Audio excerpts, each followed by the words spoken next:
Discipline has to have an element of pleasure. Consistently doing your work has to have rewards. Reward is the key word here. How you develop consistency and more discipline in your life. And often with these kind of ideas or questions, I find the focus wrong, and I like to look at it differently from a different angle. So the human brain operates by pleasure and pain. What is pleasurable, we're attracted to, and what is painful, we naturally recoil from. And if things become too painful, we never do them. And if things become pleasurable, we get addicted to them, often with bad consequences. All right? So if the idea of discipline, of consistently doing an action, is only associated with pain, with tedium, with being by yourself in a room, doing one thing over and over and over again, you're never going to get over the mountain because it's associated with too much pain, and the brain naturally shrinks from anything that's painful. Okay? So there has to be pleasure involved. Discipline has to have an element of pleasure. Consistently doing your work has to have rewards.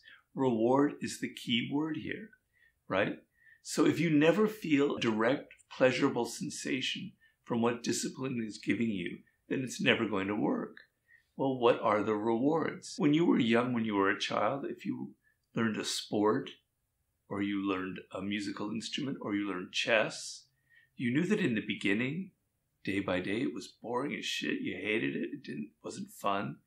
But if you stuck with it, after 3 months, 6 months, wow, I can play this tune.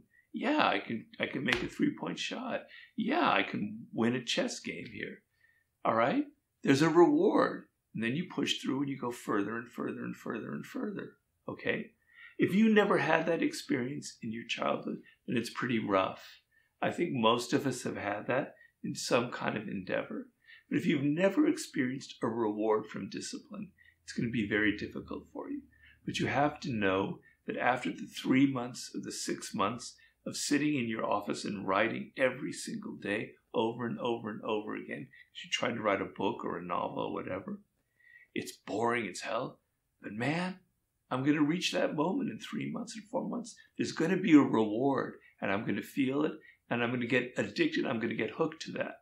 And you get hooked to those rewards to the point where other kinds of immediate pleasures don't have the same effect on you. And you want this again and again and again in your life. The highs that come from actually reaching your goals. So you have to think in the moment of this where you're trying to discipline yourself of what will be the reward, of the visualize it and feel it. I'm going to have this skill at the end. I'm going to have this business that I've started. I'm going to have this sense of pride. I'm going to have this sense that I got where I wanted to. And literally visualize it and imagine it and feel it in your body and know that that's where I'm going to have that reward at some point.